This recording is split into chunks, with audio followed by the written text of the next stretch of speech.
सास खो गई। ये कहानी शुरू होती है रघुकुल निवास से। जैसा इस घर का नाम था वैसा ही इस घर का वातावरण भी। रघुकुल निवास एक भरा पूरा खुशहाल निवास स्थान था, जहाँ गोमती अपने पति, बेटे, बहू और पोते के साथ रहती थी। परिवार में किसी चीज की कोई कमी नहीं थी। सभी आपस में इतना प्यार से मानो कलयुग में राम राज्य हो वैसे रहते थे। एक सुबह गोमती की सहेली रश्मि उससे मिलने आती है। बड़े भाग्य है तेरे गोमती, जहाँ आज के जमाने में कोई एक दूसरे का मुंह नहीं देखना चाहता, वहाँ तेरे परिवार में इतना मेल देखकर मुझे ना बड़ी खुशी होती है। मेरी बेटी बता रही थी कि रात को तेरी बहुएं तेरे पैर भी दबाती है, और तेरे बेटों को तो मैंने खुद देखा है, तेरी सांस सांस गिनते हैं। थू रश्मि, नजर ना लगा। आप बच्चों ने जो देखा वही सीखा। इसी तरह मैं भी तो अपनी सास की सेवा करती थी। भगवान की बड़ी कृपा है हम पर, जो हमारे बच्चों में वही संस्कार आए। मैंने भी अपने सास ससुर की कम सेवा नहीं की थी गोमती, पर देख, मेरी बहू आए दिन मेरी मौत की कामना करती रहती है। टेंशन से तो मैं बीमार चलने लगी हूँ। कल मरती मैं आज मर जाऊं और उसकी आंख में एक आंसू ना आए। तभी रश्मि का फोन बजने लगता है। लो आ गया फोन। 2 मिनट घर से निकली नहीं कि फोन बज जाता है। तो अच्छी बात है ना कि बहू तेरी फिक्र करती है। सो रही थी जब मैं निकली, नींद खुल गई होगी। अब सुबह की चाय तो चाहिए, तो कौन बनाएगा? सासू माँ बनाएगी। यही तो इज्जत है मेरी। चल चलती हूँ, तू अपना ख्याल रख। रश्मि के जाने के बाद गोमती निकिता से कहती है, घोर कलयुग आ गया है बहू। बेचारी रश्मि आई थी, बड़ी परेशान थी। क्या ही कर सकते मम्मी जी, सबका अपना अपना भाग्य है। आप बैठिए, मैं अभी आपके लिए चाय नाश्ता लेकर आती हूँ। चाय पीते पीते गोमती खुद में खुश हो रही थी, तभी गौतम वहां आता है। जाओ रकुल, अपनी दादी को मंदिर ले जाओ। मेला भी लगा है दादी, हम उस मेले में भी जाएंगे। हाँ हाँ मेरे राजकुमार। रकुल के साथ गोमती मंदिर जाने के लिए निकल पड़ती है। पूजा के बाद दोनों मेले में जाते हैं, जहाँ रकुल अपनी दादी का हाथ छोड़कर शुगर कैंडी वाले के पीछे बढ़ जाता है। मैं शुगर कैंडी खाऊंगा। शुगर कैंडी वाले के पास पहुंचकर रकुल कहता है, दादी पैसे दो ना। रकुल जैसे ही पीछे मुड़ता है वो देखता है कि गोमती वहां है ही नहीं। दादी कहाँ गई? ओ गॉड, पापा मुझे छोड़ेंगे नहीं। दादी तो कहीं दिख भी नहीं रही, खो तो नहीं गई? अपने साथ अपनी दादी को ना देखकर रकुल फूट फूट कर रोने लगता है और पूरे मेले में गोमती को ढूंढता है, पर उसे वो कहीं नहीं मिलती। रोता हुआ रकुल भागते हुए अपने घर आता है। पापा मुझसे बहुत बड़ी गलती हो गई पापा। दादी को मैं लेकर गया था, पर अब वो कहीं नहीं मिल रही। मुझे माफ कर दीजिए, दादी खो गई है। ये सुनते ही कमरे के अंदर से दोनों बहुएं ऐसे भागकर बाहर आती है मानो उन्हें कोई जैकपॉट लग गया हो। माँ खो गई है? तो सच बोल रहा है ना? कहीं ऐसा तो नहीं कि वो मार्केट में घूम रही हो? नहीं, मैंने हर जगह ढूंढा, पता नहीं दादी कहाँ खो गई। मम्मी मुझे माफ कर दो। मेरी माँ खो गई है, कोई तो उसे ढूंढ लाओ। अरे स्नेहा, तू घर के अंदर क्या अपनी सास को याद करी है? घर के बाहर निकल, मोहल्ले में जरा चीख पुकार कर, तेरी आवाज सुनकर आ जाएंगी वो। हाँ, मैं समझ गई। और गौतम के इशारा करते ही दोनों बेटे और बहू मोहल्ले में निकलकर जोर जोर से छाती पीट पीट कर रोने लगते हैं, मानो उन्होंने गोमती की लाश ही देख ली हो। चारों की ऐसी हालत देखकर मोहल्ले वाले उन्हें संभालने आते हैं। हे भगवान, किस तरह फूट फूट कर रो रहे हैं बच्चे। आजकल जिस जमाने में लोग अपने बूढ़े माँ बाप को वृद्धाश्रम में छोड़ आते हैं, गोमती के ना मिलने पर देखो इनकी क्या हालत हो गई है। हिम्मत रख बहू, मिल जाएगी गोमती, यहीं कहीं होगी। नहीं मिलेगी आंटी जी, मम्मी जी हमें धोखा देकर चली गई। हमारी मम्मी हमें धोखा देकर चली गई, अब मुझे जिंदा नहीं रहना। मैं उनके बिना नहीं रह पाऊंगी। 4-5 घंटे इसी तरह रोने धोने के बाद चारों लौटकर अपने घर आ जाते हैं। हे भगवान, तेरा लाख लाख शुक्र है। मार्केट में तो बड़ी भीड़ है, कहीं रोड पार करते हुए वो किसी गाड़ी के नीचे तो नहीं आ गई होगी? आ ही गई होंगी। उनके बाद उनकी संपत्ति तो हमारी ही है कि नहीं भाभी? और किसकी होगी? तू भी ना। माँ के आगे पीछे था ही कौन? बस ये 2 बेटे, तो संपत्ति तो इन दोनों में ही बटेगी ना। जहाँ रकुल को इस बात की चिंता थी कि घर पर उसकी अच्छे से खातिरदारी की जाएगी, वहाँ गोमती के खोने पर उसकी दोनों बहुएं तो बड़ी खुश हो जाती हैं। 2 दिन बाद, मम्मी नहीं है तो तुम खाना भी नहीं बनाओगी क्या? माँ के सामने बहुत अच्छा बनने का नाटक कर लिया, अब नहीं होता।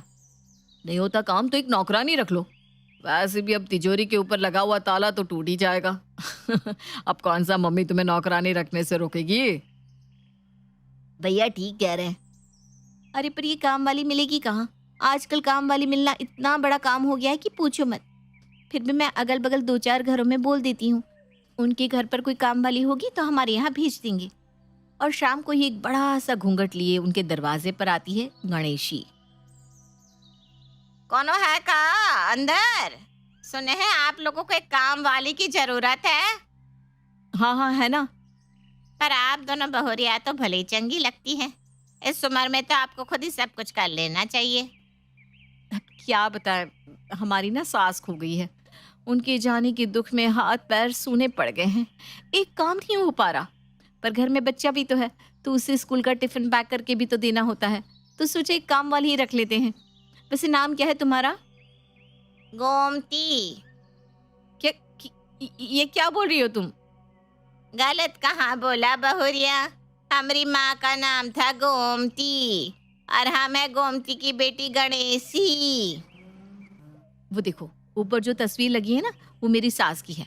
उनका नाम भी गोमती ही था, इसलिए मैं जरा घबरा गई। मतलब उनकी याद में इमोशनल हो गई। बहुरिया तुम तो कह रही थी कि तुम्हारी सास खो गई है, तो उनकी तस्वीर पर माला क्यों चढ़ा दिए? ये ही मान लिया कि वो मर गई हैं? खैर मुझे क्या, मुझे मेरा काम बता दो।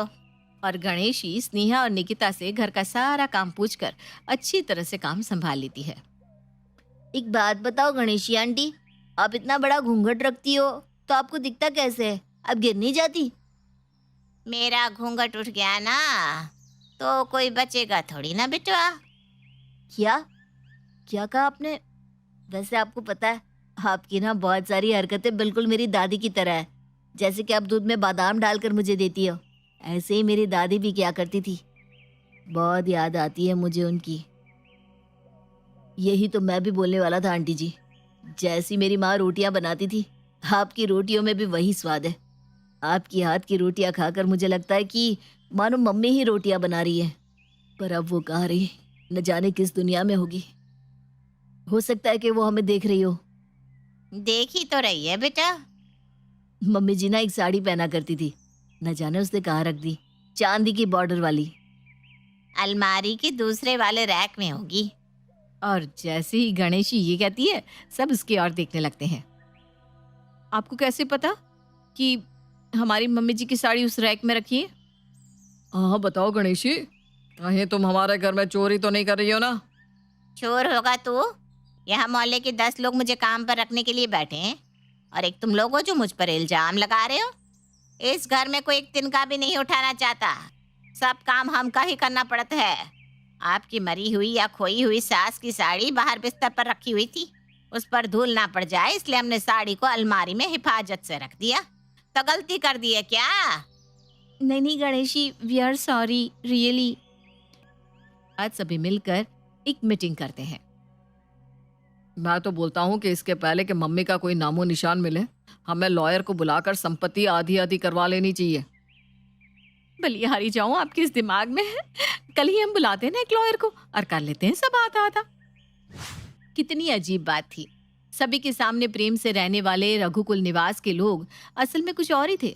समाज के सामने अपनी माँ के खो जाने पर रोना और पीछे उनकी संपत्ति हड़पने की तैयारी करने लग जाना। पर गोमती अचानक गायब कहाँ हो गई थी? मम्मी जी एक साड़ी पहना करती थी ना, न जाने उसने कहाँ रख दी, वो चांदी के बॉर्डर वाली। अलमारी के दूसरे वाले रैक में होगी। और जैसे ही गणेशी ये कहती है, सब उसकी ओर देखने लगते हैं। आपको कैसे पता कि मम्मी जी की साड़ी रैक में रखी है? बताओ गणेशी, कहीं तुम हमारे घर में चोरी तो नहीं कर रही हो? चोर होगा तू? यहाँ मोहल्ले के 10 लोग मुझे काम पर रखने के लिए बैठे हैं और एक तुम लोग हो जो मुझ पर इल्जाम लगा रहे हो। इस घर में कोई एक तिनका भी उठाना नहीं चाहता, सब काम हमको ही करना पड़ता है। आपकी मरी हुई या खोई हुई सास की साड़ी बाहर बिस्तर पर रखी हुई थी, उस पर धूल ना पड़ जाए इसलिए हमने साड़ी को अलमारी में हिफाजत से रख दिया। तो गलती कर दी है क्या? नहीं नहीं गणेशी, वी आर सॉरी। रात को रकुल के सोने के बाद सभी मिलकर एक मीटिंग बुलाते हैं। मैं तो बोलता हूँ कि इसके पहले कि मम्मी का कोई नामो निशान मिले, हमें लॉयर को बुलाकर संपत्ति आधी आधी करवा लेनी चाहिए। बलिहारी जाऊं आपके इस दिमाग में। हम कल ही बुलाते ना एक लॉयर को और कर लेते हैं सब आधा था। और अगले ही दिन गोमती का लॉयर घर आता है। उसके आने के पहले ही दोनों बहुएं एक सफेद साड़ी पहनकर, आंखों में ग्लिसरीन लगाकर जमीन पर अपनी सास की तस्वीर लिए बैठ जाती है। दोनों बहुओं की ऐसी हालत देखकर लॉयर घबरा जाता है। गौतम, ओ माय गॉड, ये क्या हालत बना ली है तुम सभी ने अपनी।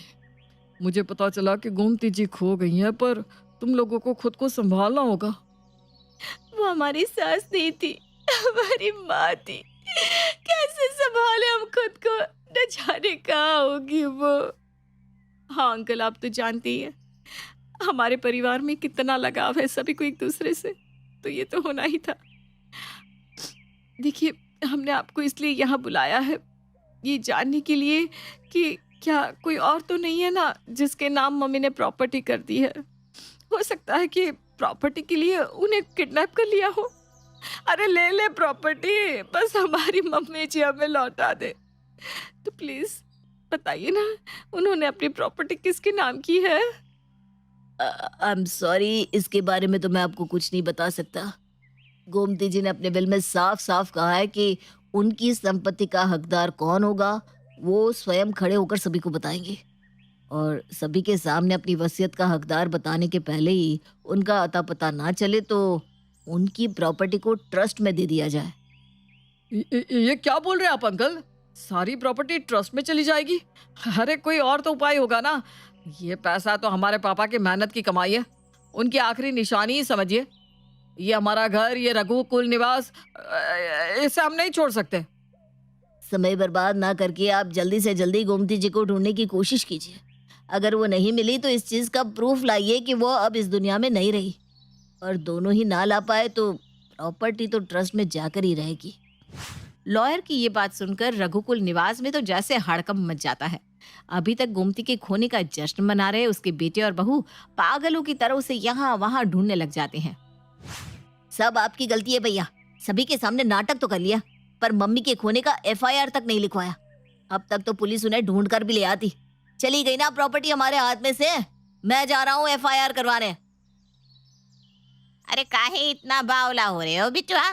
वो तो मर गई होगी अब तक। किसी औरत को अपनी माँ बनाकर मरा हुआ साबित कर दो, बस फिर क्या हो जाएगी संपत्ति तुम्हारी। और इस राज को राज रखने के लिए इस घर का एक हिस्सा हमें भी दे देना। थोड़ी ना ज्यादा मांग रहे हैं हम। क्या बोलती हो निकिता? वैसे ये बुढ़िया बोल तो ठीक रही है, पर तुम जाओ पहले एफआईआर करवा कर आओ। हमारे पास प्रूफ भी तो रहना चाहिए कि हमने मम्मी जी को ढूंढने की बहुत कोशिश की थी। फिर एक अधेड़ उम्र की औरत का इंतजाम करना होगा जिससे साबित किया जाए कि मम्मी जी वही है। फिर तो उनकी प्रॉपर्टी हमारी हो ही जाएगी। आपने तो अपनी शादी के सारे गहने माँ से वापस ले लिए थे। एक मैं ही पागल थी जो अच्छी बनने के चक्कर में सब कुछ मम्मी जी के पास छोड़ बैठी थी। अगर ये सब पता चल गया तो मेरे मायके के गहने भी चले जाएंगे। अच्छी बनने का नाटक मेरे लिए नहीं कर रही थी, मम्मी जी से प्रॉपर्टी चाहिए थी। तुम्हारा मन काला है ये तो मैं शुरू से जानती थी। चुप रहिए वरना मेरा हाथ उठ जाएगा। दोनों बहुएं एक दूसरे के बाल खींचने लग जाती हैं। सतयुग का दिखने वाला परिवार अचानक ही महाभारत में बदल जाता है। दोनों को शांत करवाकर निखिल एफआईआर करवाने निकल जाता है और सभी बैठकर एक बूढ़ी औरत को ढूंढने के बारे में बात करने लग जाते हैं। अधेड़ उम्र के तो हम भी हैं बहुरिया, हमें बन जावत है तुम्हारी सास। बस चेहरे का कुछ करना होगा, पर इस एक्टिंग के अलग से चार्ज करेंगे, बता दे रहे हैं। ओह माय गॉड गणेशी, तुम तो बड़ी होशियार हो गया सारा प्रॉब्लम सॉल्व। तब समय बर्बाद मत करो, कल ही लॉयरवा को यहाँ बुलवा लो। कल हम ऐसा आरोप लेकर आएंगे कि लॉयरवा भी पहचान नहीं पाएगा कि हम गोमती है कि गणेशी। और प्रॉपर्टी के लालच में सभी गणेशी पर विश्वास कर अगले ही दिन लॉयर को बुला लेते हैं। तो कहाँ है गोमती जी? कौन साइन करेगा इन पेपर्स पर? देखिए, जब तक इन पेपर्स पर उनके दस्तखत नहीं होते मैं उनके विल को आप लोगों के सामने नहीं पढ़ सकता। और तभी बड़ा सा घूंघट लिए गणेशी वहां आती है और कहती है, गोमती बाला, इस घर की मालकिन। ये कहकर जैसे ही गणेशी अपना घूंघट उठाती है, उसका चेहरा देखकर सभी हक्के बक्के रह जाते हैं। मम्मी तुम तो खो गई थी ना। हाँ बेटा, मैं खोई नहीं थी। असल रूप में तो मैं तब मिली जब तुम लोगों की नज़र में मैं खो गई थी। अपने अस्तित्व से खोई हुई मैं तुम लोगों के बीच में थी। मुझे लगता था कि तुम सबको मुझसे बड़ा प्यार है। रकुल से बिछड़ने के बाद मैं मेले में गिर पड़ी और मेरे घुटने में चोट लग गई। फिर मुझे डॉक्टर के पास मरहम पट्टी के लिए जाना पड़ा। वहां से घुटनों की मरहम पट्टी कर घर में जैसे ही लौटी, दरवाजे पर ही मैंने तुम लोगों की बातें सुन ली। तुम लोग तो इस चीज का जश्न मना रहे थे कि मैं खो गई हूँ। ये सुनते ही मैं रश्मि के घर चली गई। फिर रश्मि ने मुझे बताया कि तुम लोगों को एक नौकरानी की तलाश है और तुम लोगों के काले मन की और बातें जानने के लिए मैं काम वाली गणेशी बनकर तुम लोगों के बीच आ गई। मुझे हर पल लगता रहा कि तुम लोगों में बदलाव आएगा, पर नहीं, मैं हर वक्त गलत साबित होती रही। तुम लोग तो एक मरी हुई माँ ढूंढ कर लाने के लिए भी तैयार हो गए क्योंकि तुम्हें चाहिए थी प्रॉपर्टी, जो अब तुम लोगों की नहीं होने वाली। मेरी संपत्ति का मालिक मेरे मरने के बाद होगा रकुल, और इस घर में मेरे और रकुल के अलावा अब और किसी के लिए जगह नहीं है। निकल जाओ मेरे घर से। और हाँ स्नेहा, तुम्हारे मायके से आए हुए गहने अब तुम ले जा सकती हो। मैं हाथ जोड़ती हूँ, मुझे माफ कर दीजिए, मुझसे गलती हो गई। मुझे मार ले, मुझे डांट दे, सो गालियां दे दे, माँ पर ऐसा मत कर। मैंने आपको मम्मी कहा था सबसे पहले। मेरी बात सुन लीजिए मम्मी, मुझे माफ कर दीजिए। आप लोग इस घर में रहने के लायक ही नहीं है। आप लोगों ने जो दादी माँ के साथ किया वो आप लोगों के साथ भी होना चाहिए। और अपने मन की ममता को दरकिनार कर गोमती अपने दोनों बेटे और बहू को घर से बाहर निकाल देती है। मुझे तुझ पर नाज है मेरी दोस्त। तू एक मिसाल बनी है उन माओं के लिए जो अपने घर पर प्रताड़ना सहती है और चुप रहती है। मैं भी अब अपनी बहू की नहीं सुनूंगी, नहीं चलने दूंगी उसकी। मैं भी अब घर नहीं जाऊंगी। समाज क्या सोचेगा, लोग क्या कहेंगे, ये अगर गोमती सोचती तो उसे अपने घर पर ही घुट घुट कर रहना पड़ता। अपने बच्चों की अकल ठिकाने लगाने के बाद गोमती अपने पोते के साथ खुशी खुशी रहने लग जाती है।